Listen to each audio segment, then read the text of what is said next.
Hello, and welcome to the fourth annual Grieving with Hope conference. We are so glad you have joined us today. Thank you for coming. Today we have first up Anitra Green. Nitra, you can go ahead and introduce yourself. Hello, everyone. I'm Anitra Green. I am one half of Grieving with Hope with Anitra and Janelle. I'm so happy that you decided to join us today, and I'm going to allow our guest, Alexia, to introduce herself. Good afternoon. I'm Alexia Clark. I'm Executive Director at the Chester Community Coalition. We provide trauma-informed therapy and support services for survivors of homicide or violent assault. All right, well, let's get this conversation started, ladies. First, I want to thank everyone for tuning in. This is our fourth annual Grieving with Hope conference. I'm so excited that you took the time out to join us. Hello, I see your comments. We can see you live. We're so excited to be able to present this conference to you live. And when Janelle and I had a conversation, and we decided that since we feel like the whole world is on a grief journey, we wanted to bring this to you via Facebook Live. I'm hoping that you're hosting watch parties. We're asking for you to please like and share this information. There are so many people grieving, too many for us to count. And unfortunately, with this pandemic, grief has taken on a whole new meaning. So we're going to get started, and I'm going to actually start with telling you a little bit about Grieving with Hope, our mission, what it is that we're attempting to do, and then we're going to get into a good conversation. So I hope that everybody, again, is liking and sharing. Please share. Please call people who you know that are grieving. It's not every day that we get a chance to have these real conversations about grief. So Grieving with Hope, for those who are new, and I see some people on here who are watching who are very familiar with Grieving with Hope, but for those who are new, the organization started in 2017, and it really is a vision of ours, Janelle and I, to see the conversation about grief become more normalized. Our hope is to have real conversations about grief and to really have conversations about personal, professional grief, and take the stigma out of talking about death and grief, and also expanding the definition of grief. And although Grieving with Hope's focus is on the deceased, we really do focus more on bereavement and those who have lost or grieving due to a death. Grief comes from a lot of different things, and I think the pandemic has really showed us that grief is broad. Anytime we experience a loss, we grieve. But again, we want to, today's conversation is going to be primarily about grieving due to death, because that is the most challenging and complex grief journey that most of us are ever going to take. So this is our fourth conference. We cannot wait to be back in person. We hope for we've talked about 2022, reconvening this in person. We do miss the fellowship. We miss being able to sit across from each other, and we enjoy the fellowship and the food. But in order to be safe and really to be strategic, we're excited that we thank God for technology and that we can bring this to you live. So we are 4 years in. We have a Facebook page. Many of you are watching live from our Facebook page. If you have not liked Grieving with Hope with Anitra and Janelle, do us a favor and go over and like it. Also, we host a monthly Zoom. So the first Sunday of every month, we are on Zoom having conversations about grief. We have presenters on.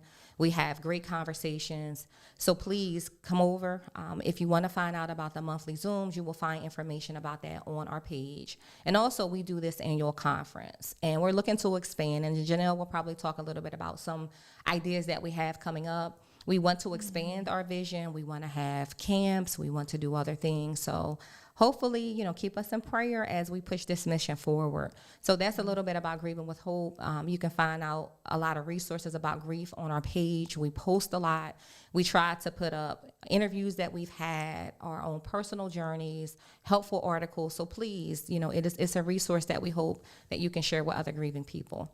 So that's a little bit about us. Janelle, did I miss anything, or you want to say anything about Grieving with Hope? No, I think you covered it all. Okay. I think you did a great job. All right, so we're going to start with introductions, and we're going to start on our left, to my left, with Janelle. We're going to tell you a little bit about who we are as individuals and why we are here today. Good afternoon, everybody. So yes, my name is Janelle Foster. I'm currently the co-moderator of Grieving with Hope with one of my best friends, Anitra Green. Like she said, we started Grieving with Hope several years ago to make having conversations about grief more comfortable and out front. I know when I went through a grief many years ago, back in 2015, I lost my sister to murder, and then 30 days later, my father died from a massive heart attack, dealing with the grief of my sister's murder. So it was right up front to me that not dealing with your grief can really lead to traumatic results. So as I was healing and as I was going through my grief journey, one of the things that meant so much to me was just being able to share, talk to friends, talk to others. I really did have an advantage that two of my best friends were therapists, so I was able to spend a lot of time talking to them, but also I was able to spend a lot of time, I did actually get a therapist too. So that's basically how Grieving with Hope started for me and why I started it. Professionally, I am a Pennsylvania licensed attorney. I do have my own law firm. It's called Law Office of Janelle S. Foster. Right now, I am a family law, criminal, and estates and planning attorney at this time. That's my major profession, but also I do this grief counseling work with Anitra. Okay, and I'm Anitra Green. I'm part two, second person in Grieving with Hope.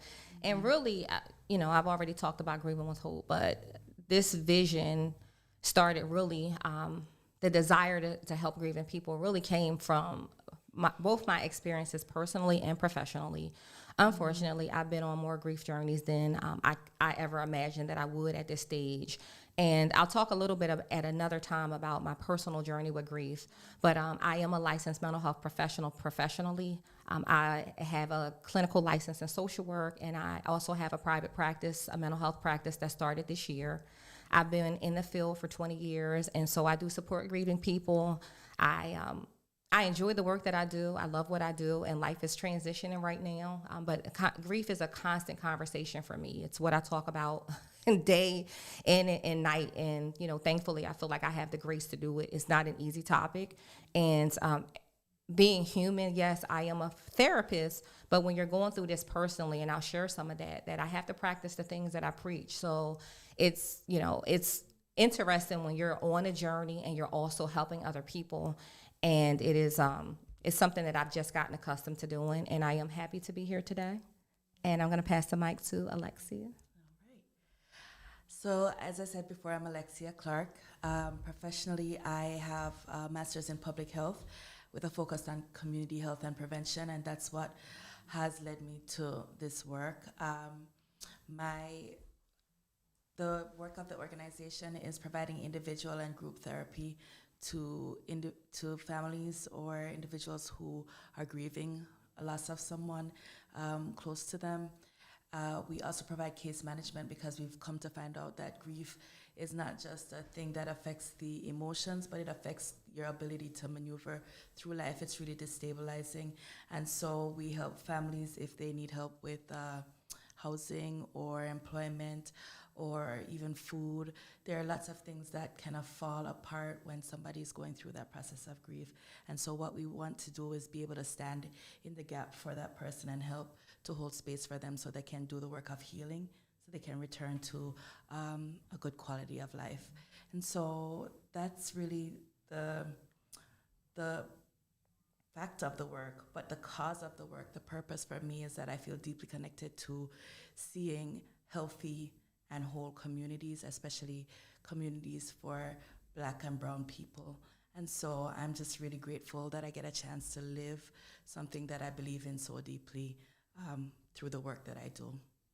Thank you. And you do a lot of work. I know all the work that you do, and we've crossed paths, and so we so appreciate every person who puts their hands to the plow. There's so much work to be done.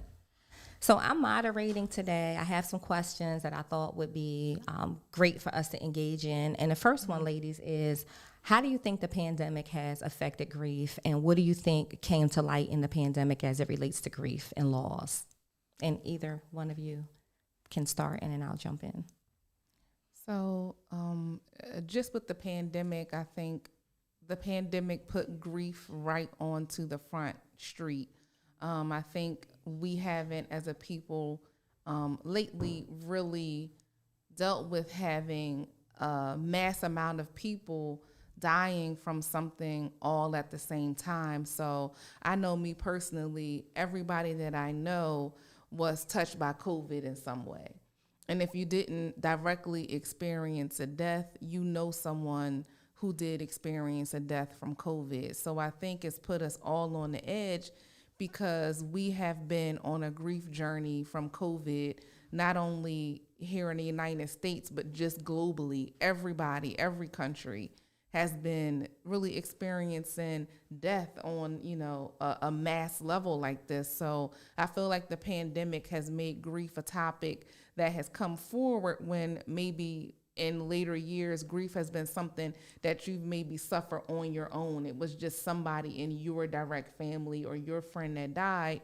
Now, I know many, many people that are on the same grief journey with COVID. So I think these conversations are necessary. I think, not only is it something that we're thinking about by ourselves, the grief from COVID is something that everybody is feeling. And even like I said, if you haven't suffered a direct loss, you know somebody who did, or, just watching many, many people die at the same time, that's scary and it's frustrating. And it's something that we've, in our generation, we've never been through anything like this before. So it's bringing all of these feelings of anxiety and hopelessness and restlessness and some of the things that people feel on the grief journey, where even if you're not directly on one, watching this pandemic has sort of put you on one, whether you wanted to be on a grief journey or not. It's so true. It's definitely true. And I think in addition to the pandemic and the grieving from the loss of people, I think there's that grieving from the loss of normalcy, the loss of a routine that we recognize. So people having to isolate and having to be apart from each other when we are social beings. Even our grieving that we do generally, we do that grieving together. And a lot of us weren't able to grieve with each other during the pandemic because people weren't allowed to attend funerals and people weren't allowed to be in the same spaces. So I think that adds another layer to the grief. It really complicates it.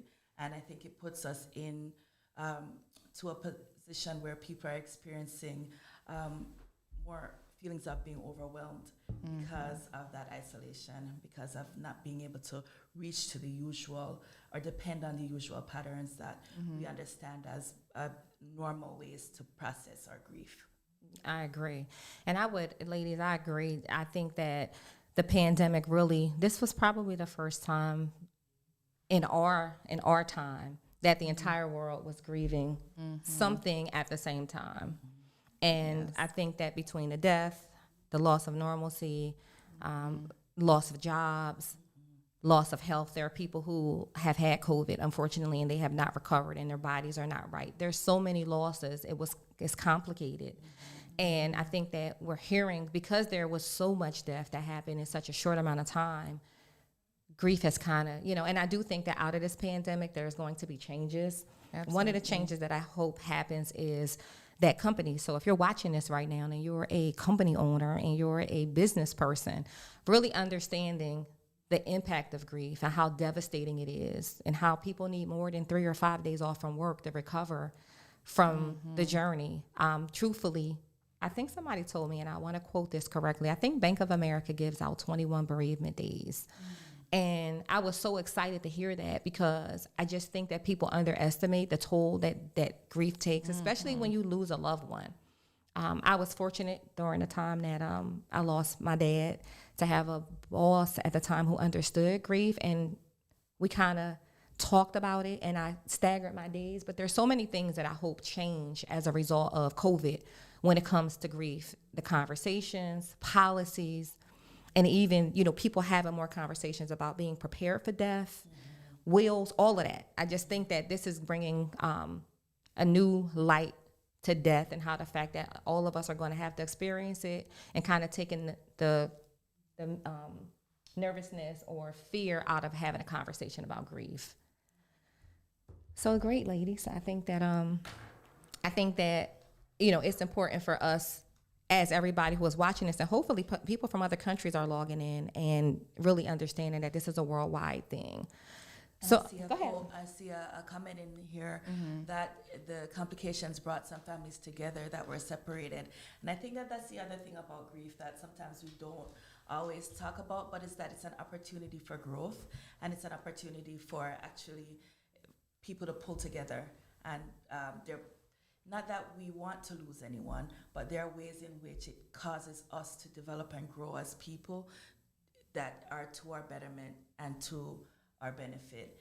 And I think that one of the things that we've seen is how creatively people are able to come together and support each other in a time when we've been forced to be apart. I think that that's one thing that has been really prominent for me, is seeing the creative ways, including, I remember early in the pandemic, families doing like game nights remotely, and just people using technology in a different way to reconnect with each other and to stay connected with each other. So there have been, thanks for mentioning that, but there have been some positive growth benefits to all these challenges that we've been experiencing as well. Yes, and go ahead. I just wanted to let people know that we are reading your comments. We want you to stay engaged because we are going to be doing some Wawa gift card giveaways. So just know that we'll be looking for opportunities to engage. We will be reading your comments and responding because we don't want you to just listen. We want you to talk as well. Absolutely. So this is a two-way conversation. So I appreciate all the messages in the chats, and we will be commenting on the things that you're saying as we go along.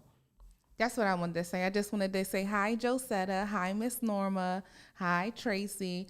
I just wanted to say hi to some of the ones that I see commenting, and Josetta and Miss Norma, they have been on our monthly group support group. So I just wanted to say hello.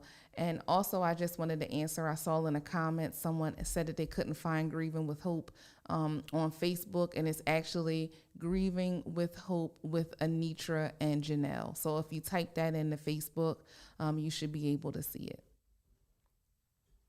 Okay. So to keep the conversation rolling, the next conversation that we want to talk about is grief, being personal, sharing our own personal journeys. We have all professionally. Most of us have encountered some type of professional experience with grief as well. But we want to talk about personal first because grief is very personal. There's a quote from Elizabeth Kubler-Ross, and she's like the founding mother of the stages of grief. And she says that grief is as individual as our fingerprints. And so the way that my grief looks is different than Alexia's, is different than Janelle's. So we just wanted to kind of take a few minutes to share some of our personal grief journeys with the hopes that someone who's watching this, who's on a grief journey right now, might be able to identify with some of the things that we experience and to know that things are normal and that everybody's grief looks very different. So anybody want to start with their own personal grief experiences or parts of your personal story that you think might be able to encourage or inspire people who are grieving? Well, I think when you say that grief journeys are very personal, what comes directly to mind for me is that when you lose somebody, you have a group of people that are the family members who are all grieving, and everybody grieves differently. So the way you might show your grief is you could cry, somebody else could be lashing out, somebody else can just be emotionally distant. Somebody else shuts down. So when you have several different family members all in a different place on the journey of their grief, tensions can get very high because this is a grief isn't something that you plan for. When you grow up, you plan to get married, you plan to go to college, you plan to have children, you plan for all these life events. Nobody thinks, oh, now what will I do when grief, hits my family? We don't pre-plan this. So we don't know how we're going to handle it. We don't know how we're going to feel, and we don't know what to do. So it is a very personal journey and personal walk that we each go on. And with that, it brings a lot of tension, in between families. I've seen couples that have lost children where you'll have one person feeling one way and somebody else feeling another way. And, there's a lot of judgment and grief. People judge, well, I don't think this person is really grieving because I've never seen them cry. I don't see this. So it's so much, it can be very complex. But I just ask family members, if you're on a grief journey with your other family members, I say offer some grace to yourself and also offer some grace to your family members, and just know that this is tough for every individual person, and that we're all struggling, and each one of you are struggling just to get through. And that's one of our mottos with Grieving with Hope, is that there is hope in grief, that it's not going to be the end of the world for you. It's not something that you can't get through and move on with your life in a way where you're bringing this person along in a positive way. So, just continue to try to work together and offer grace to your other family members, and also really to yourself, because, this grief is a very hard thing to deal with, and it takes a lot of strength. It takes a lot of hope. It takes a lot of resources. It takes counseling. It just takes so many different things that, you just have to just take it one day at a time. You want to go? Sure. I was thinking about, there are several things that you sparked for me, Janelle, and part of it was the planning. I think that in my experience, there have been different levels of preparation, even when someone is sick or elderly. But we all know that death is inevitable. At one point or another, we're going to all face that. And being able to talk about it, as you mentioned earlier, Anitra, honestly and openly, is going to help with some of that conflict that people experience around death, because having to pay for it, the stress of that has caused so much trouble in my experience with grief and with loss. And so trying to be better prepared as we move forward, knowing that it's coming for us all, is something that I'm hoping that we can be more upfront and honest about. Of course, our families pull together and we make it happen so that the person is taken care of and they have a funeral with dignity. But at the same time, if we're able to put some planning into it, we can avoid some of the contention and the hurt feelings that come from the cost, the actual money that it takes to bury someone. So that's been part of my grief experience. But the other part that I think is really important that you talked about is the different ways that we experience it. And depending on the loss and depending on what's happening around you, you're going to experience it differently. We don't grieve in a vacuum. We grieve in the context of different things that are happening. For my grandmother, she raised me, and when she died, I was also experiencing severe postpartum depression. And so that meant my grief really hit me and laid me down. Like, it was hard to function. It was hard to continue to do what I needed to do for work or even for my children, for my family. Whereas grief that I've experienced most recently, I've been in a better place emotionally, mentally. And so I was able to be a support to other people and really hold space for them. So I think, as you were saying about having grace for yourself, we can feel guilty that we're not doing more, we're not doing enough, but recognizing that we are still people and we're still dealing with other things in addition to the loss of the person. Hopefully it helps us to be a little kinder to ourselves while we're grieving. And I just want to go back to Janelle's comment, and hopefully I'm loud enough that you can hear me. I want to go back to Janelle's comment about the fact that there's a lot of judgment and grief. It is a lot of judgment and grief. And I remember when I lost my grandparent and we went to the repast, and I remember looking around the room thinking, why are people laughing and eating and talking? And less than 20 minutes ago, we just put the matriarch in the ground. And I actually, thinking back to it, I was in my feelings about it, because I'm just like, what is it to laugh about, right? And again, at that moment, I was exercising judgment, because my grief journey would not allow me to laugh, smile, do anything upbeat. All I could do was catch my breath and make it through the repast. And so it's important to know that, because a lot of times, because grief is so personal and it looks different, sometimes families get into conflicts because people do say, well, what's so great? Or, why are you going back to work? Why are you back to work yet? You didn't take any time off from work. And for some people, going to work is how they cope. And for other people, going to work is not going to work for them. And it's okay. It's okay. And so and I'm saying that because I think that this becomes a point of contention for people. when we start to not understand that it looks different, or even judging yourself. I think that you have to recognize that it's okay if everyone else is crying constantly and you just haven't found yourself doing that. Your grief might be a little bit more silent. You might not have tears at first. You might feel great to go back to work 3 or 4 days later and then realize a month in that you need to take a couple days off because now it has hit you at a time and in a way that you didn't anticipate. So I just think that it's important. And I share my own personal story because I do think that sometimes we can look at what other people are doing and either judge their grief or think that what we're doing is not enough. And I think it's just important to extend grace, not just to other people, but to yourself. Somebody asked a question, and I do want to go into the comments. Tracy says, it is normal if someone is grieving, go back to their old ways. What advice do you have? I think that that's a good point. And I think that any of you ladies can take it. I would say to just understand that sometimes that can happen, you know. I would say that every time I've been on a grief journey, I've kind of held myself to the standard that I'm not going to make any important decisions. And I'm going to hold myself accountable to people to tell them that I'm not in a good space. Sometimes we're thinking thoughts that we know are not good. Sometimes we're getting ready to make decisions that we know that we're not good. Grief will do that to you. You're in a very mentally vulnerable place. You're fragile, you're emotional. So my thing is that I would just kind of say, try to be accountable to people. Call your girlfriend and say, girl, I'm in my feelings, I'm grieving, and I'm getting ready to make a decision that I feel like I'm going to regret. I would say be accountable and to understand that it's normal to feel that way, but you got to have some checks and balances systems, or you can find yourself in some real situations because of decisions that you made while you're grieving. So that's what I would say to that. And I don't know if I'd anybody love to want to add, take that.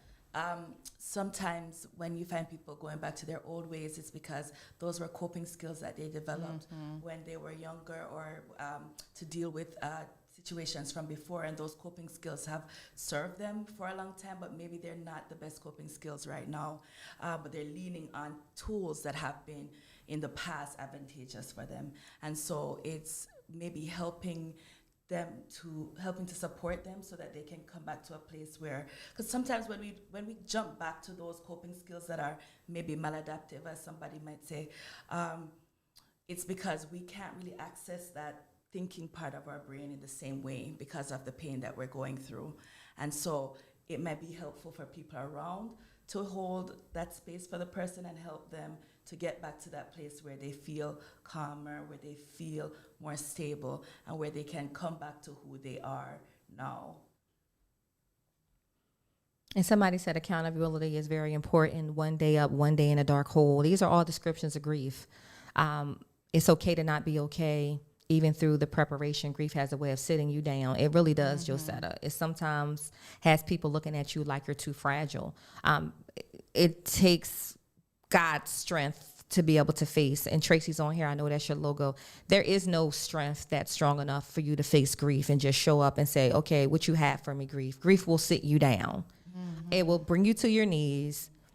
Even with God, and I know I can speak to that personally, and we'll talk about faith and grief, but even with God, it is difficult, you know, and that's why we say grieve with hope, because we're human.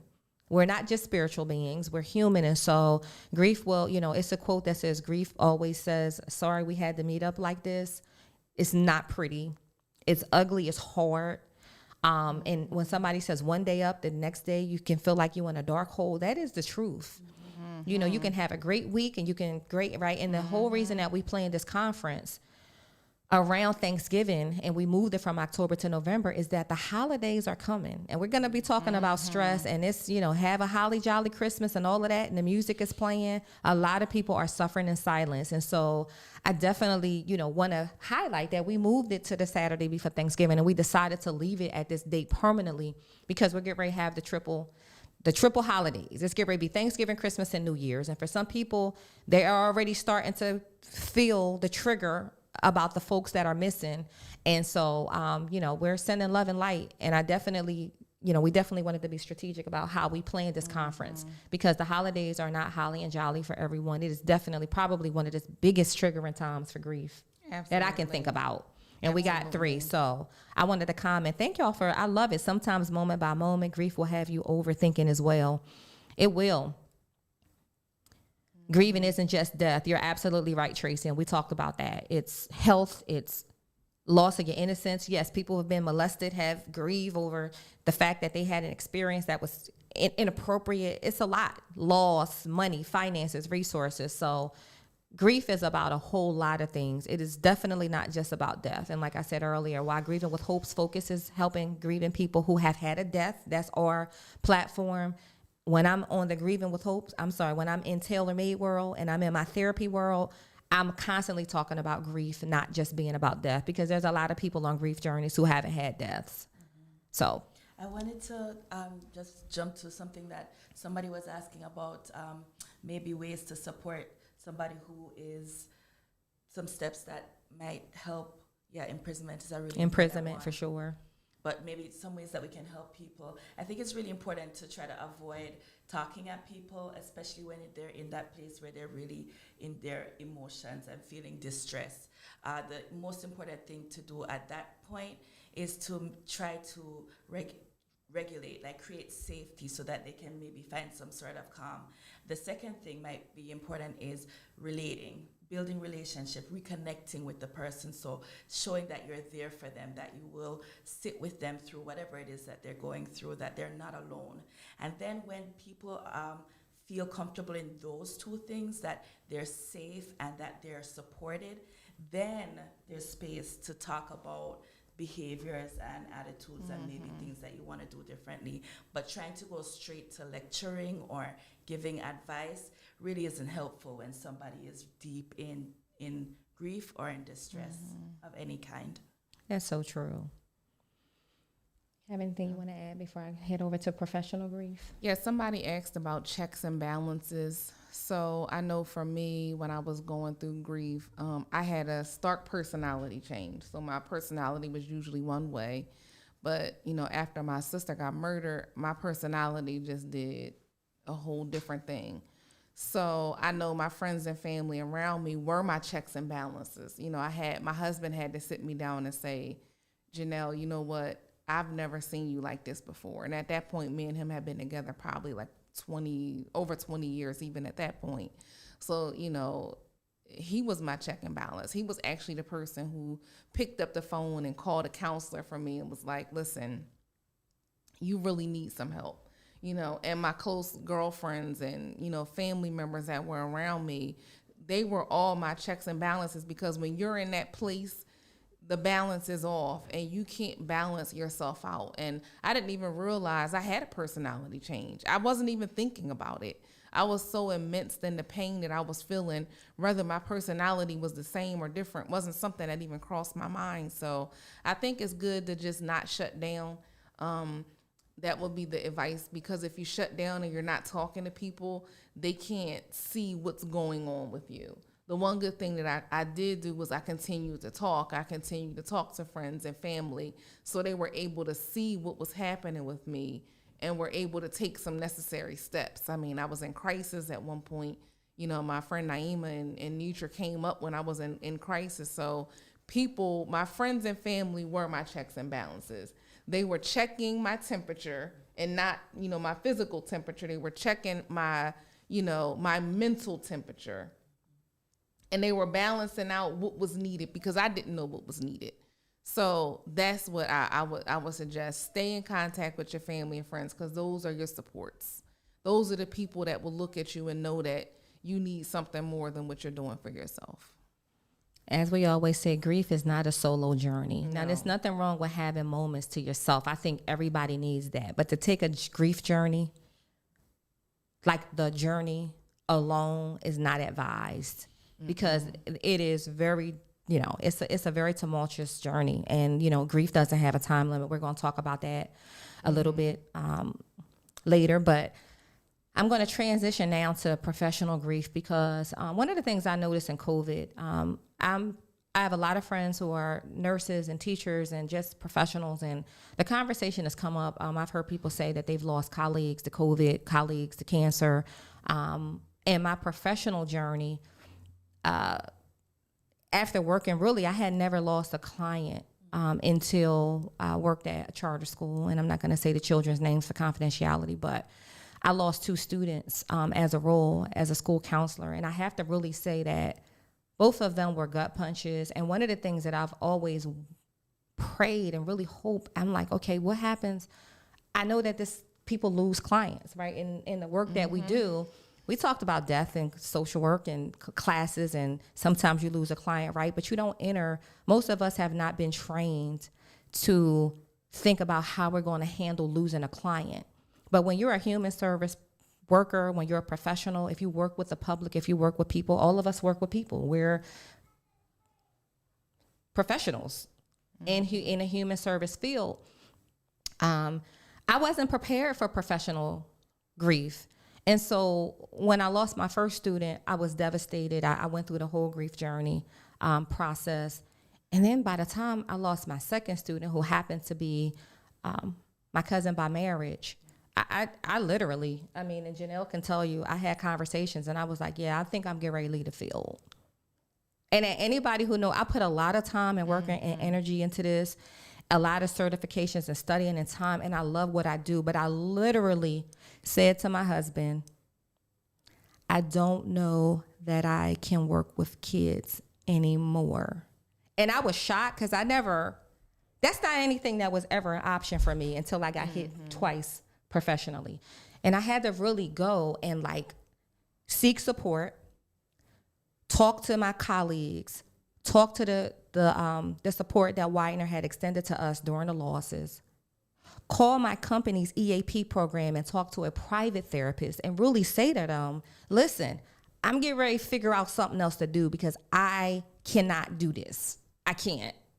Right. And then I had to say, well, what else am I going to do? And then, and I thank God for this therapist who said, well, honey, if you're going to be in this world, you're going to have to be prepared that this is what this work comes with. And you're going to have to use your supports. You're going to have to talk to people. You're going to have to do all the things that you tell your clients to do. And nobody prepares you for this. And I'm sorry for your loss. And I really can empathize with all the nurses who have lost 20, 30 people, sometimes a day. I've read stories about professionals who have ended up in some really bad places because here's the thing about professional grief. People think that these are just your clients, right? People don't ask you how you're doing after those kind of losses, but you're not doing well. Now, maybe some people are, but are people really going to go to therapy for professional grief? Okay, you talk about it, and then you're back to work. And my job at the time was a school counselor, and I remember thinking, I can't help nobody. Listen, I'm trying to give the children what I had, but I literally felt like my heart was stomped on, and I was overwhelmed. And so to all the people who have lost clients, I'm sharing my story because professional loss is real. And I'm actually going to be doing some trainings with companies and organizations because what do you do when somebody dies that you work with? What do you do when a coworker passes away and you come to work, right? And they tell you, oh, such and such passed away. And then y'all got a 12 o'clock meeting and you're like, what? We ain't closing down today? This stuff is real. So I'm throwing it out to you ladies. Have you had any professional grief experiences? I shared mine. I needed a lot of support. I did a lot of crying. I did a lot of praying. I did a lot of everything. And I'm glad to say that after going through all of those processes, I am still working with children in some capacity through my practice. And although my life transitioned for other reasons, I'm still working with children, but I literally almost changed my lifestyle and what I did career-wise because I didn't want to deal with that again. It is overwhelming. And it may sound like, okay, well, again, you're just going to leave the field altogether. But yes, that's where I was at after the second loss. The first one, I was like, yeah, I don't think if this happened again, I'm leaving. And then it happened again. And I was like, yeah, what else can I do? Yeah. So I'm going to pass the mic. I don't know if either one of you have experienced professional grief and want to share. Absolutely. So I think I've experienced professional grief as an attorney at the loss. I lost a client recently, and then at the last law firm that I worked at, we lost another client. And so you don't even think about, and no one asked me how I felt about losing a client because people don't even consider that grief. It's like, oh, one of your clients passed. Oh, what else did you do today? Like Seriously. Yeah, because because no one even really counts that in. Hi, Rianto Smith. Thank you for joining us. We appreciate you. I'm seeing your comments. But and then I know with nurses, with COVID, nurses and doctors, they have been on the forefront. So they were losing patients, sometimes multiple patients a day, and then having to pick right back up and get the next patient ready. So professional grief has just been, it's definitely not talked about. Nobody, even thinks that you need anything. So at least if you lose a friend or a family member, people come to your house. People ask you how you're doing. When you lose a coworker, I saw somebody on there said they just lost a coworker, and Yes, I'm sorry to for see all that. these losses. Or when in your professional job, you're losing your clients and people that you're helping. It's difficult, and there is no support. No one asks you. So I agree with Nietzsche. I think business owners and companies need to provide training, especially hospitals. I think that training is necessary. Some just more resources on what to do if you lose a coworker or if you lose a client, because it's kind of like that undercover grief. I never thought about it until it was something that I experienced. And when I lost a client, I thought to myself, oh, wow, I really like this. I really like that person. I had a relationship with them. And then they're gone, and it was really nobody to talk about it. Because if you say, oh, I lost a client, people are like, oh, okay, well, it's just. Did you know them? Where you kind of Right. So because the person isn't your family or friends, people think that the heartstrings aren't connected. When, you care. Or at least I knew I care about the people that I deal with and the people that I see. They're not necessarily friends. No, they're not. But it's just the human part of us. Anytime you lose somebody that you know, your heart feels the tug of the grief. You do. You feel it. So I would say for anybody who's in those fields to not underestimate it, not allow yourself to think that this isn't real grief. Don't feel guilty for feeling, anything that you feel about this loss. Allow yourself to feel about it, talk about it, and join a grief support group about it, because sometimes you do need support. I did see Nitra. I've known Nitra for a very, very, very long time, and I never heard her talk like the way that she talked after she lost 2 students. It was a whole, and she's a therapist, so she's able to see, what grief. She knows the stages of grief, and she knows a lot about it. But still, when it hit her professionally, I had never heard anything about her not working in the school anymore. That was just never. So personality change right there. That was something that she was exhibiting that I never saw in her before. So it just goes to say, her as a grief counselor, she still went through professional grief when she lost students. So, anybody else that's out there, I just, again, offer suggestion. Don't underestimate it. Get some help. Talk about it. And know that grief is very, very real. Very real. And I think, 2 things. One, in relation to COVID, I feel like with the nurses and the doctors, I think we started to see, and the CNAs, we started to see a little bit more about that impact of all that grief. Mm-hmm. I just remember seeing interview after interview with nurses crying and doctors crying while they were talking about what was happening in the hospitals. So I think maybe there's a little more awareness that's coming, especially for those caring fields, that people are grieving and they're really struggling with that massive amount of loss in a small period of time. But the other thing is, in our organization, we really try to be trauma informed, not just to the clients that we're serving, but to our staff as well. I saw somebody say that their job provides grief counseling, and one thing that we try to do is provide supervision so that staff have a time to process what's happening for them on the job. They get to talk about, they problem solve, they get to figure out if there are challenges that are happening, but it's a place where they can feel heard to talk about how they are as people within the context of the work that they're doing. And I think that providing spaces like that are really important to contribute to the health of people who are doing care for others, and also so that provides for the sustainability of their ability to care for others. Because if you are not well, you can't care for anybody else. And so part of just good practice, I think, is to ensure that you're paying attention to the health and well-being of the people with whom you work. But in addition to the just loss of a client, hearing traumatic stories, hearing the grief of other people can cause you grief as well. Yes, it can. So thinking about that vicarious trauma is something that's really important for anybody who's helping somebody else and who's sitting with them, being with them day after day, practicing good self-care, finding ways that help you to come back to yourself and to feel like you can breathe again. Yes. That's something that you just have to, even if you don't feel like it that day, find ways to do it as a consistent practice. For me, it's water. I love to see water, hear water.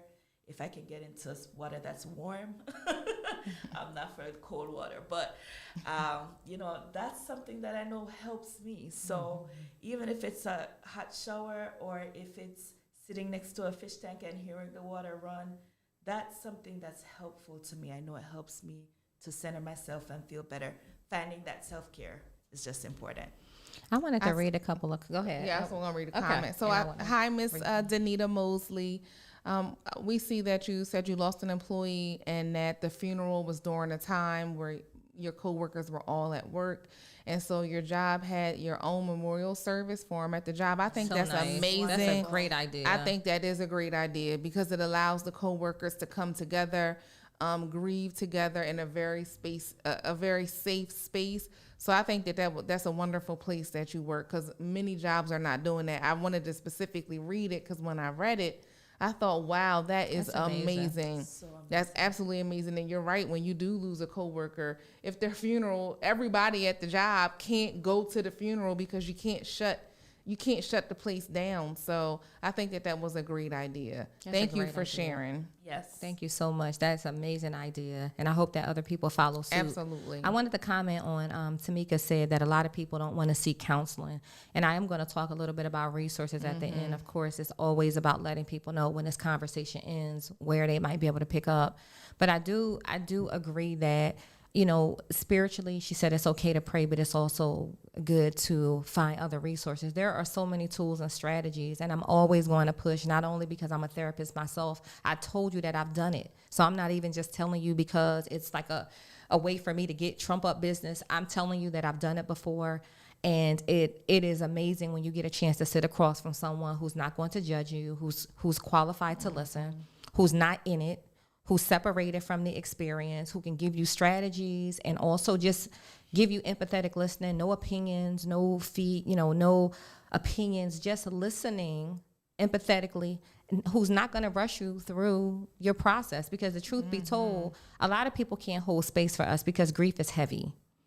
People want you to feel better, right? And the goal of grief, having a conversation, is not to make people feel happy, it's to make people feel heard. So when someone is grieving, a lot of times people want you to be better, right? They want you to just, I don't like to see you like this. So, just come over and let's have some banana pudding and play some cards and we're going to do right. And you're like, I don't want no banana pudding right now. I don't want to be I'm not going to be happy, even though that's my favorite dessert. None of that is going to help. So again, I'm saying that because yes, I love and I'm going to get a t-shirt that says you can have Jesus in the therapist. They got them out here. You can have God in a therapist. So that's good. It's t-shirts that say you can have God in a therapist. You can have Jesus in a therapist, because it's the truth. Just like we can have doctors and we can have all of these other things. It's a part of the stigma that comes along with mental health. The reality is that we shun it for whatever reasons. And I'm part of my mantra is, as a person of color, we're not accessing therapy enough. That's my personal mission. That's the mission of Tailor Made, is to create greater access to people of color in the mental health world, because we are suffering in silence. So if you've never been a counselor for anything in your life, grief is a reason to access services, because I promise you it is complicated. And you will find tools and strategies, and it takes all of that. Like Janelle said, grief share, prayer, the books, exercising, therapy, reading books, listening to podcasts, listening to Grieving with Hope, coming on Grieving with Hope Zoom. It takes all of that, and it's still hard. It takes all of that. So Tamika, thank you for saying that, because I always push counseling, and we got to stop assuming our kids are okay. We got to stop assuming because they 6 or 7 years old, they don't understand certain things. We just send them back to school. We're not notifying teachers and counselors. We're not, professionally, even if your child had, a loss of a teacher, it's devastating. They're real superheroes. Everybody growing up, you looked at your teacher and you're like, yeah, shout out to all the teachers, including my husband who's a teacher. But for kids, your teacher is like one of your, outside of your parents, that's the first professional that many of us encounter. And so there's a lot of people who have professional losses. If you're a business owner, check out the Nita's model. Right? You want to offer people an opportunity to pay their respects. You want to cancel the meeting that has happened after the tragedy. You want to shut the company down for 24 hours or at least have a Zoom. I know it's not practical to just shut your business down, but you have to figure out, say, hey, we're going to host a Zoom tonight. Anybody who's grieving, who wants to join, you have to be creative. But your coworkers and your colleagues, like these clients, the people that we work with are real people, and we have real relationships with them, and it's real pain. And if they need some time, or if they need to shift what they're doing at work so that it's not as draining, you definitely need to be supportive. Okay. Yeah, so before we get into how grief batters your body, and a little bit about self-care, and then we're going to talk about the holidays, we want to do a giveaway. I know that this is heavy. And it's a lot, and I appreciate all the comments. I love the engagement. I hope that you guys are sharing. I hope that you guys are hosting watch parties, because how often do we get a chance to talk about grief for an hour and a half? Absolutely. Not often, right? So before we get into the next segment, which is going to be talking about stress, how grief affects your body, and the holidays coming up, which is a big trigger time, we want to give someone a $10 Wawa gift card. So ladies, I'm going to let y'all decide who we're going to give it to and what our criteria is, because I don't.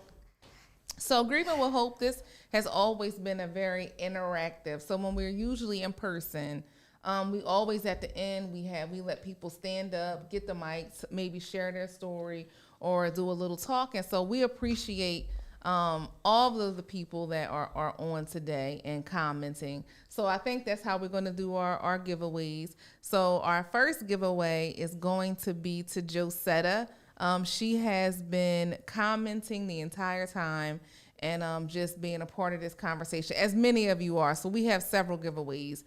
So we're just going to start with Josetta. Josetta, thank you for your comments. And one of the last ones that you put up there, as you said, our children need counseling just as much as adults. And we agree with that wholeheartedly. So me and Nitra, actually, I'm just going to segue that right in. Next summer, we are doing a one-day camp for children where they can come in for a day, and we are going to do hope boxes for them.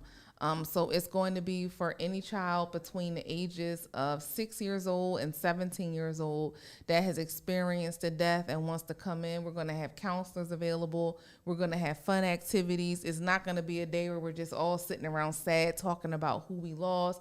There's going to be projects. There's going to be fun, but there is going to be an opportunity to talk. So when I saw that comment, Josetta, our children need counseling just as much as you do. We know that we cater to adults with Grieving with Hope, but we don't want to leave the children out. So thank you for thinking of the children.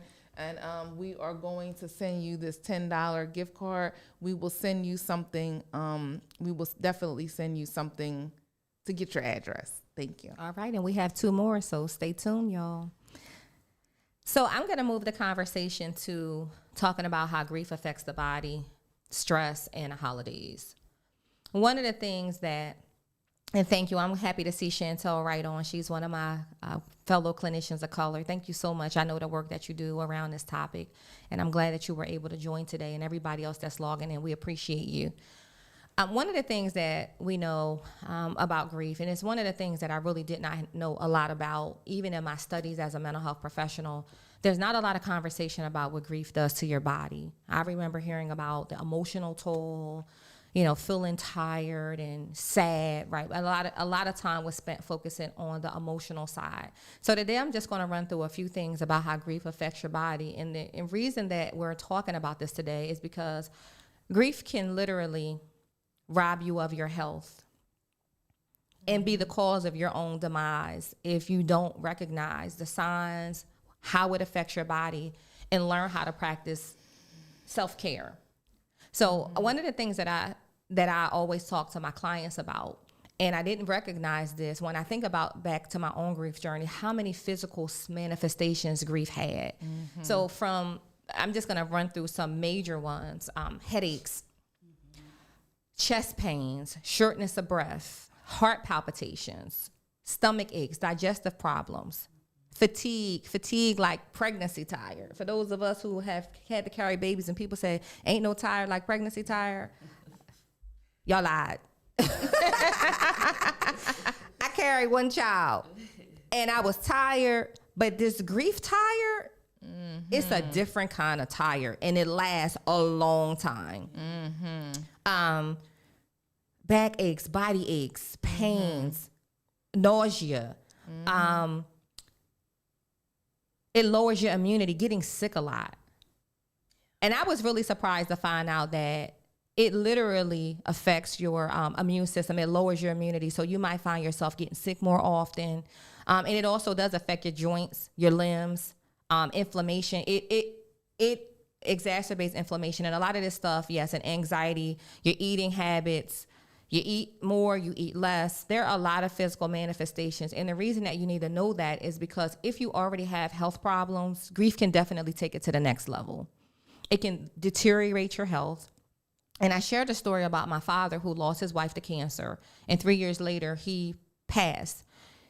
He was on dialysis and he had some health problems. But I literally saw my dad, when people talk about that broken heart syndrome, literally, and this was the most interesting thing that I read about grief, is that grief literally can change your heart muscles. And this is when people say that people pass from a broken heart, it's something called broken heart syndrome, but it is literally a physical manifestation of heart problems. So, and I don't mean like heart arrhythmia or anything like that, but the stress and the reason that your body is under duress is the stress that grief brings.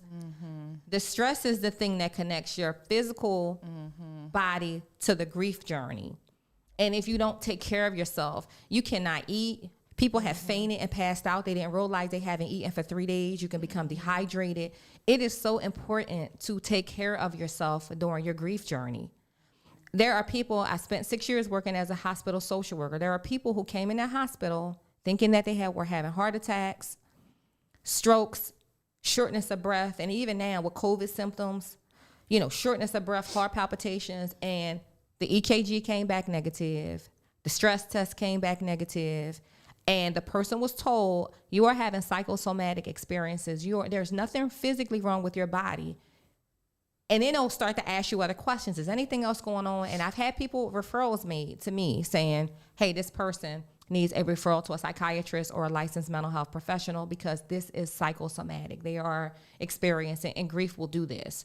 So there are people who are watching this right now, and you're having physical challenges, and they didn't exist before you started going on grief journeys. The inability to focus is one. Concentration, memory, not being able to remember things, right? Grief brain, I call it grief brain. When you go to the supermarket and you forgot what you came for and you forgot your purse and then you forgot where you parked at. Ask me how I know. Yep. All of that is happening. For parents that are watching this, when your children are going to school and their grades are dropping or they can't focus or concentrate, the reason that I tell people to let teachers know is because they can't have the homework that they have every day. Their tests might have to be modified. They might have to take the test 3 weeks later and not 3 days after the funeral.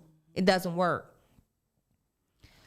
It's important to notice taking care of yourself, making sure that you're taking mental health days from work, taking a rest when you can, because sleep disrupts your sleep. So then you have to just try to take a nap when you can. And I think that I've kind of just rattled off a lot, but I'm saying this because if you already have health problems, it can exacerbate it. And if you've never had health problems, people have found themselves having panic attacks, all kinds of ailments. You have to recognize that it's important for you to take care of yourself. Ladies, I don't know if you have anything to say about grief in the body, but I'm going to. Yeah. Hi, Ronika Lockley. Thank you for joining us. So for me, I know when my sister was murdered, I saw how grief affected the body. Like I said, my father 30 days later had a massive heart attack and died. And it was caused by the 30 days of stress that his body was under. Wow. And he wasn't able to handle it. And so I didn't realize ahead of time that grief physically hurt. I mean, we all can imagine that grief mentally. I thought, oh, if you lose somebody, like you're sad about it. But it's more than being sad because I was in physical pain. So after my dad died, I felt like my body literally was hurting, like needed pain medicine. I was in so much pain, physical pain. My chest hurt. My chest felt heavy. My head hurt. I couldn't sleep at night. My body was aching. Like I felt like my body was physically under attack. It wasn't even all the mental, it was like everything. And like you said, the exhaustion, I was exhausted, but I couldn't sleep. And I just felt, my whole body felt it literally from head to toe. I was feeling an exasperating symptoms from the top of my head to the bottom. I saw somebody on there that said headaches, inability to focus, weight loss. I mean, your body feels it in so many different ways. And I think we make grief a mental health. But it's also attacks your physical, so what can we do about, what's going on with our body? So I just had to say, okay, like Nitra said, what is all of these physical manifestations coming from? They're coming from the stress hormone. Stress hormone really does a number on our bodies. Yes, it's it does. not a joke. It's not to play with. And I know from firsthand when my dad had a massive heart attack that the stress hormone literally took him out. So I said to myself, okay, if I don't start getting this stress under control, I don't know what's going to happen to me because I'm feeling it everywhere. So I had to start like doing breathing exercises. And when I felt panic attacks, like I didn't even know what a panic attack was. I heard about it and I was like, panic attacks? I thought that was something that rich people had. I was like, they lost their money. Maybe they get the panic. And so I never knew anything about that. And so when I started having panic attacks and everything else, I said, okay, I'm going to have to really start to really get more in tune with what grief is doing to my body and just recognizing it. That was step one. And then step two was doing something about it. So I meditated. I did breathing exercises. I would just lay down and kind of like try to get my body to relax. I had to find lighting candles, and there was many different techniques that I had to use in order to just slow my body down and just starting to just think about, okay, what are my direct stressors, and triggers, and what triggers me into a panic attack? What was it that was causing me to get to this physical manifestation and saying, all right, I know that when somebody is talking to me about, oh, today is National Siblings Day, and I'm posting me and my sibling, I had to stay off Facebook on National Siblings Day. That wasn't good for my soul. So I started having to be very specific about triggers and what those things did to my body, and saying to myself, okay, I know what happens when I get in this place. What can I do to kind of alleviate some of the things that my body was experiencing, because it's tough. It's tough. And people are saying that the one paramedic told me to do deep breathing exercises, and it really works. Deep breathing works. Taking a walk works.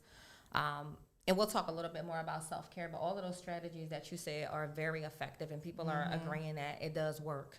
Yeah, and part of what we think about in treating and providing support to our families is that whole body and whole self approach. So we've offered aromatherapy. We have sleep sachets that go under the pillow, and they have rose hips and lavender in it, so that Lavender people is can great. try to relax and be able to sleep, because sleep is so often disturbed by grief. And then we recently have introduced trauma-informed yoga, so people can practice breathing, stretching, grounding themselves, so that when they feel the grief starting to overwhelm them, they can draw on those practices that they've learned through the yoga and help themselves, just like you were saying, to slow down, slow their bodies down, and to bring that cortisol, that stress level down inside the body. But yeah, it's absolutely real. Yes, and we roll right naturally into self-care, which is great. That is, we already started talking about it. Lavender is very common. It's why it's in a lot of the baby products. The other thing that's relaxing is chamomile. A lot of people will talk about, chamomile teas, teas being relaxing, treating yourself to a massage, taking a walk around the block, listening to calming music, gospel music, jazz music. Music is probably one of the quickest ways to shift your mood. I'm telling you, you put that music on, and for a moment, the instruments are like, they sound heavenly, and it's no words to it. I love jazz music. I listen to a lot of jazz. Exercising is good. It's a natural booster. Water, plenty of water. Also, non-traditional things like, taking a mental health day from work, going back to it. I'm good to tell somebody, when I tell you take off Josetta, I tell there's a lot of people on this live that we've had conversations, and I'm good for saying, you might need to take a day off. You might need to take a break, right? Because listen, that's what your days off are for. Some days you just don't have it, and it's okay. Sometimes self-care is saying no. You can't come to everything that you're invited to. Sometimes you're so tired that you can't, right? You don't want to doze off driving. You don't want to sit somewhere with a headache, with a pounding headache. Sometimes we just have to clear our schedules and tell people, I'm sorry, thank you for the invitation, but I'm not going to be able to make it. I'm tired, and we don't always listen to our bodies. So I want to say that saying no is self-care. Yeah. And for me, I was in law school when my sister, got murdered. And so I had to sign out of school for 9 months. And that was very hard for me because I always wanted to be a lawyer. And, I waited a long time to go to law school. I was in my 30s. And it was like, when that happened, it was like the next thing that was blocking me from finishing my goals and my dreams, but I was not in the space. And my family and friends was like, wait a minute, you wanted to be a lawyer your whole life. You just going to stop now? And I had to fight against, I didn't really have anybody saying, I think it's a good idea if you just stop law school. People were questioning my decision, questioning it. Well, once you stop, you don't go back. I heard many, many things, but I knew for me, I had to take time off. I didn't know how much time. It ended up being 9 months, but in those 9 months, I was in counseling on a weekly basis. I was talking to Nitra sometimes upwards 2-3 times a day where I was with my grief. I was dealing with my physical manifestations. I was dealing with grieving family members. I was dealing with a police investigation. I was dealing with trials and, all different type of things. I had to take the self-care to say, I can't do law school right now, and I can't care who doesn't understand it. Whoever doesn't understand it, I'm very sorry they don't understand, but I understand why. And whether I went back or didn't go back, that wasn't my concern at that time. My concern was that I would never graduate if I was not in the right place. That's the truth. And I wanted to learn. I didn't want to go through law school and my mind is over here, and I'm not able to even sink into the work because I'm distracted. So I took the 9 months off that I needed, and I made no apologies for that. I didn't apologize to anybody, and I made no promises either. If I went back, I went back. If I didn't, I didn't. I had to see where I was going to be. Now, thank God, after 9 months, I felt restored enough to go back and finish. But, we have to, people call it, they say, oh, you got to be selfish. But I don't think that it's selfish.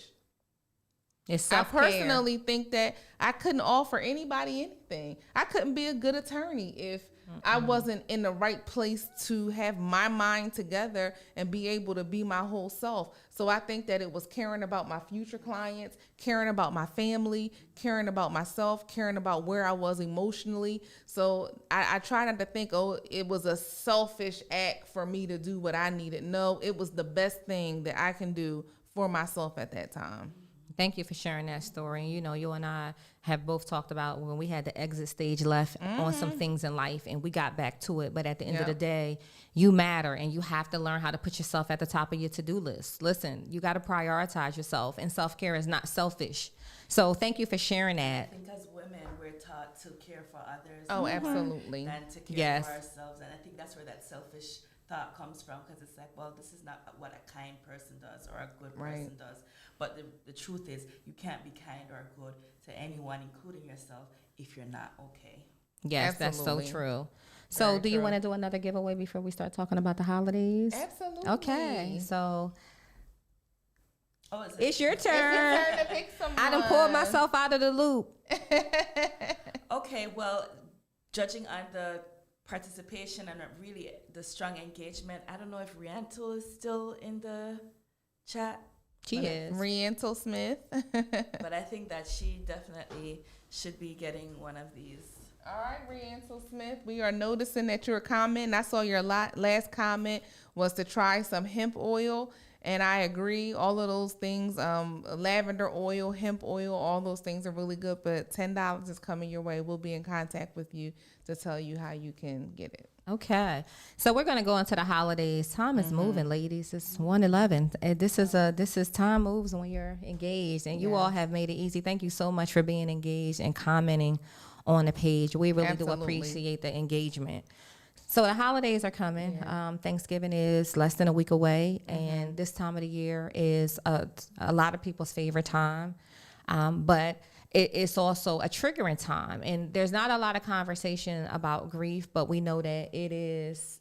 Actually, I'm starting to hear people talk about it. I've actually been on invited to a few things to have conversations. I think it is the one time that people begin to have a tad bit of a conversation about it, but it's still not enough spaces to have real, raw conversations about why the holidays are triggering. For me, I love Christmas. I love Thanksgiving. I love the meaning of them. But there's never been a holiday where I haven't missed or recognized the empty seat at the table, because it's real. Whoever is missing, and it goes back to, I don't care how many years. This year, we've moved and we're hosting, and I had moments where I felt sad. I'm like, I can't believe my dad, my grandmother, my stepmother. It's a whole host of people that I would love to sit down and have a conversation with. So much has happened in life. So much has changed, and it does make your heart sting. I don't care how many years later it is. And so there's a lot of people right now who are watching this, and Thanksgiving is coming up, and some people have had fresh losses. Some people have just had losses this week. It could have been yesterday. It could have been today. Unfortunately, every day we're waking up to news that people are gone, and it is really tough. And one of the things that I want to say about stress, grief, and the holidays is that this is a time where it is a high trigger time. And by that, I mean that we are forced. The losses are magnified because these people are missing from the table, and people are talking about grandparents traveling and grandmothers and mothers and their children coming in, right? And we're reminded all the people that are no longer present for us are being celebrated, and it is hard. And depending on how long your loss has occurred from today, you're at different stages and at different phases. For some people, this is your first holiday without the person. And I always feel like the first year is, somebody said the first year is the worst, and I could not agree more. The grief, to me, we always say it's no time limit. Grief really is forever, because your love for a person doesn't. And I never stop missing my father. I'm going to stop missing the people that I love, because the love never ends. But the first year that you have to do it is so foreign, and you're still trying to figure out, like, is this really happening? Like, it's a lot. And so a lot of people, for this first year in specific, and I'm not saying that other years don't matter, but the first year is like a wound that you feel like your heart is still out your chest. Like, no healing has happened. It's just raw. You might have to decide what you're going to do. For some people, they're going to decide that they're going to stay home and do something low key. Some people decide to travel. Some people decide that they actually want to honor that loved one and gather at their house. Like, if you lost your matriarch, some people say, we're going to still gather at, Nana's house and celebrate her, right? And that's fine. But there's other families who are going to struggle, and they don't want to go anywhere near the person who has passed away's home, and they're trying to figure out what they're going to do. My suggestion, and I'm going to pass the mic, is to understand that it's normal to feel triggered during this time. And I don't care if it's been 5 years ago or 6 years ago. You could have lost somebody 5 years ago. It doesn't matter. It's not a time limit. If it's a struggle, you may find ways to be creative. It's okay to talk about it. It's okay to let people know that you're in a space. It's okay to not overcommit and to say, no, I'm not actually going to come to the work holiday party or whatever. You have to take care of yourself. And it's especially hard when it's multiple grief. Ronika, you're right. Bereavement overload is real. When you've lost 2, 3, 4, 5 people in a 2-year time frame. Some people have lost 3 and 4 people in months. That was my story. I lost 3 people in 9 months. So it's okay to say, I'm going to sit this out. I'm going to do something a little different. Don't let anybody force you into doing something. Maybe you are the person who did all of the cooking for Thanksgiving. This year, it's either going to have to be potluck or somebody else going to have to host. That's it. That's it. It's no pressure. And people might not understand that. And you might feel pressure to keep performing, but life has shifted for you. Things are not the same, and you don't have to do the same things you've always done. So you do have to give yourself permission to not be stuck in anybody's expectations, because it's not fair to you or your grief journey. So I don't even remember what I did my first Christmas, but what I can tell you is it's okay to change your traditions. It's okay to cry. It's okay to not make any plans. You might even tell people, listen, don't bring anything. You might be the person to sign up to bring the cups and the ice, so that if you don't show up, Thanksgiving can go on without you. And listen to yourself, listen to your body, listen to your heart. Don't listen to people saying what you should be doing, and such wouldn't want you to be sad, and they would want you at this table with the family, because the reality is that's easy to say, but it's your grief journey. So that's what I'm going to say about that. And again, plug in, tune in, look for opportunities like this. There are so many conversations. Talk to a counselor, especially if you're struggling and you're having complex grief. We're going to end with resources, but please make sure that you are seeking support and help. You do not have to struggle and suffer alone. Yeah, I agree. Hi, Miss Pat Tripley. Hey, Miss Thank Pat. you for joining us. I really love that everybody's commenting. I just want to take a quick second just to say thank you to everybody for engaging and coming on and helping with the conversation, because this is definitely, this is a community, and so we're all in this together. So with that being said, the holidays are where grief is highlighted. We can go day to day and maybe it's not highlighted, but when it comes to those holidays are the time where family and close friends, we have traditions, things that we've done since we were kids. And when our family is missing, I call that the empty seat syndrome, because that empty seat is definitely felt. And so, what do you do when a holiday comes and this person was always the person that fried the chicken? And so do you not have chicken now? Do you say, okay, or do you get somebody else to make it? And then they don't make it like Aunt so-and-so made it, or, we have the tradition that she was the person that put the star on a tree. We have these things. So when the holidays come up, it is on highlight that this person is not here anymore. So, it's very difficult to navigate. It's hard. We want to be close to our family. That's what the holidays are for.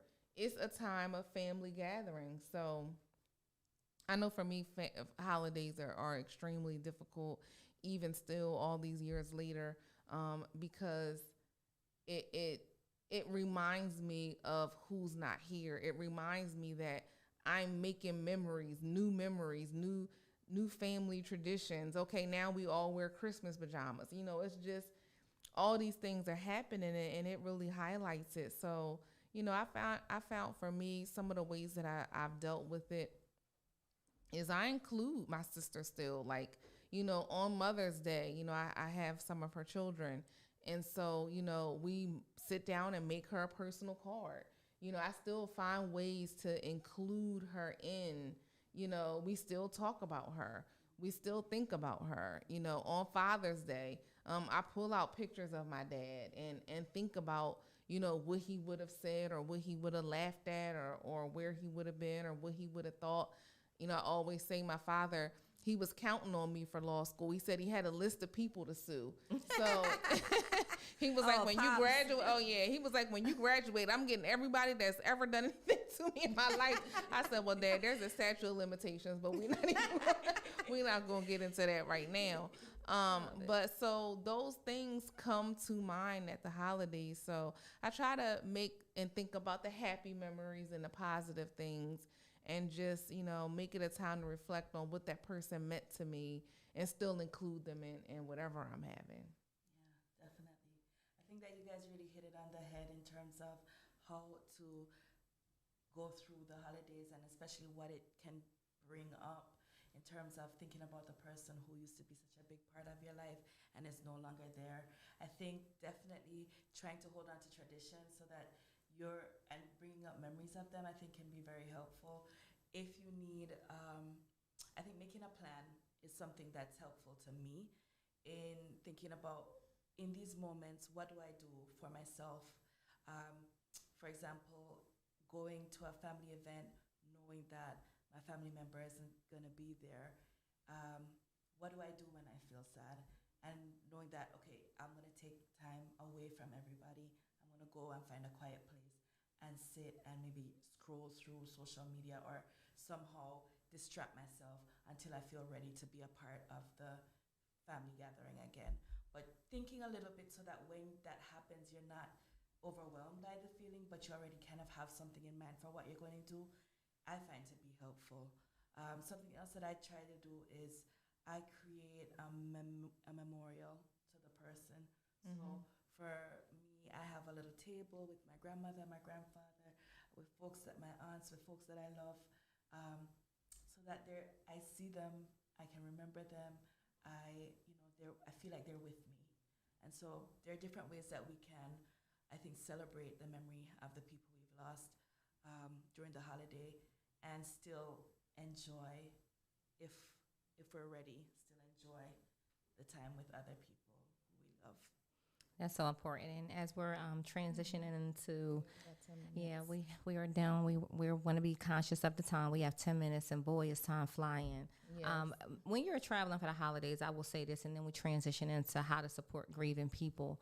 It is important to have a plan. I do agree with that, having an exit plan. You know, you might want to drive so that you don't have to ask somebody to take you out early. Little simple things like that, or going with someone if you don't drive, who you can explain, hey, you know, I know the event is over at 10. If I might want to leave a little earlier, are you okay with taking me home so that you're not somewhere feeling stuck and just needing to exit? And can I just add one other thing? I think for family members who are trying to be supportive, it's okay to talk about the person. It's okay to ask how the person's doing. Because I think sometimes you try to avoid it. Like you were saying, people want you to feel better. They want you to be happy again. But part of your feeling better is being able to speak about the person who has been such a critical part of your life and who's no longer there. The idea that you have to surround that with silence is a really painful thing.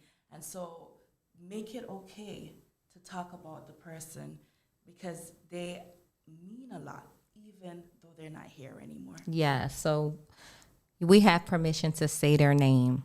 You know, it boils down to, we say everybody else's name. People want you to say their children's names or their husbands or whoever the person. It's okay to say their name, because they live, they brought something to this earth and to this world, and they're missed in love. So it's okay to ask and check in. So that's a perfect segue into how to support grieving people.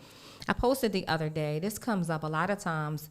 The support for grieving people is very strong right at the loss. That first week to that first week to a month, it's lots of cards, phone calls, food, you know, everybody's chiming in. And then we get to the weeks and months that follow, which really, as the grief journey goes on, it's really, the longer it goes and the shock wears off, it's really in those following months where it gets harder when the reality sets in. But that's when a lot of people in support have disappeared.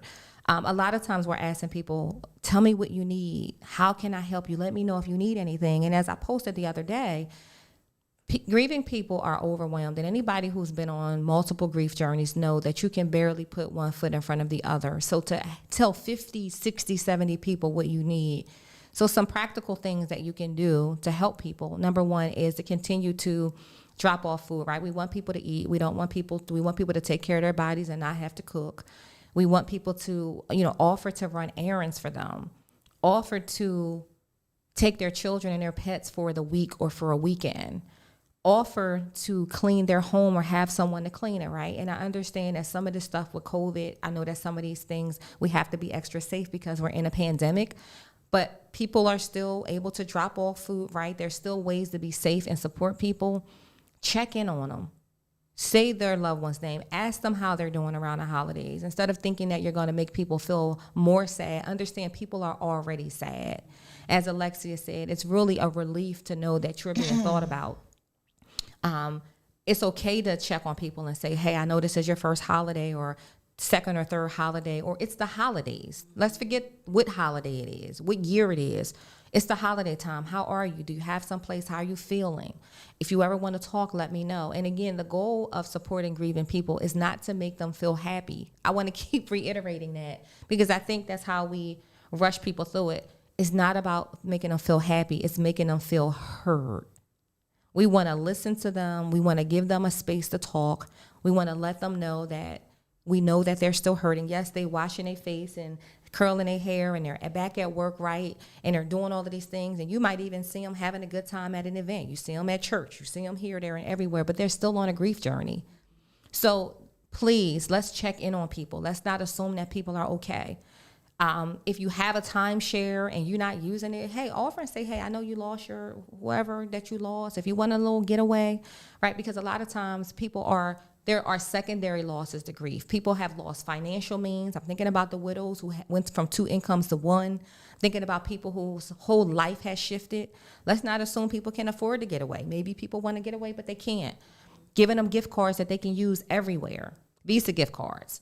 Because we don't know what their financial situation is. We don't know. And so just giving people an opportunity to know that, hey, if you need to shop, treating them to get a massage, treating them, I'm just going to send you to get your hair and nails done. Putting money in a card, but just supporting people.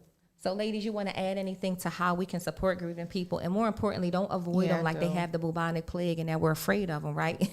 And I went way back with the bubonic plague, but let's not make people feel like we're hiding from them because we don't know what to say. Sometimes we don't need to say anything. We just need to do. Yeah, and that's what I would agree with. I would say stay away from cliches. Because when I was grieving, I couldn't stand the cliches. Oh, your sister God needed an angel. All the different things that people say that try to make you feel better that doesn't even make sense when you're grieving. So I would say instead of trying to say some cliche that you've heard everybody else say, just be with the person.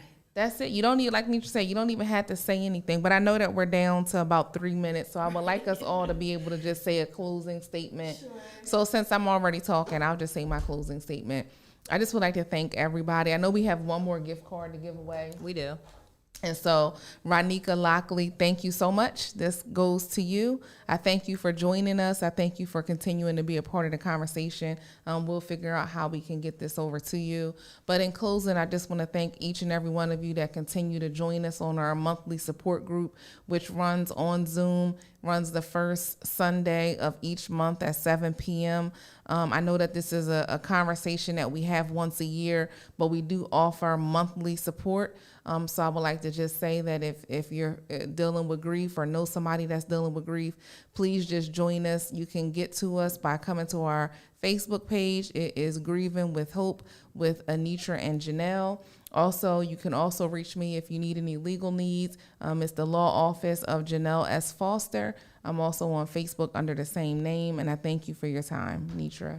Yes, and as we're wrapping up, and I definitely am glad we ended with how to support people. I hope everybody who's watching this starts out by supporting, by sharing this live, by sharing it with other people. I want to end with the statement that I always like to say, and it's that grief is a journey and that we want you to take hope. At the end of the day, there are many people who are grieving, but we want you to grieve in a healthy manner, not in a destructive manner. I've been on grief journeys. All of us have shared it. And in the end, if you take care of yourself and if you access the proper, tools and platforms and resources, you also can grieve with hope. I do want to mention that counseling is something that I'm always going to push because I think that grief is complicated and a lot of people suffer in silence and they never even consider it. Of course, I have a practice, Tailor Made Behavioral Health Solutions. I invite you to like my page. I also am giving out grief trainings on professional grief, supporting grief. If you're a business and you're looking to support grieving people in the workplace or offer trainings around grief, if it's a therapy practice, I just unveiled a training series. I also want to mention a few other platforms where you can seek help. Peter's Place is a national grief center in the Delaware County area. Of course, there is other platforms. There's Clinicians of Color, ran by some amazing women. If you're specifically looking for a therapist of color, because that is important to you, Clinicians of Color, Therapy for Black Girls, in Delaware, Black Brown therapists are spaces that you can find a therapist of color. If you're open to any race, I highly suggest Psychology Today. It's loaded with a lot of different types of therapists from various backgrounds. And so I do thank everybody for logging in, and we hope that you learned something today. And again, for those who are grieving, our sincere condolences and grieve with hope. And Alexia, you can close us And out. for us, we provide, again, therapy, individual and group therapy, art therapy for children 4 to 7 years old. And we provide this for survivors of murder or violent assault. So our audience is very specific and very limited, but if you find that you're struggling with grief over a long period of time, or you've recently lost someone and you just need space to talk to somebody and be heard, as Anitra has mentioned, then this is a space where you can offer, access these services for free. So just know that you can reach us at chestercommunitycoalition.org. You can find us on Facebook or on Instagram, or you can give us a call, 610-368-0714. All right, everybody. Grief is a for having journey. Thank you. Thank you. Thank you. Bye.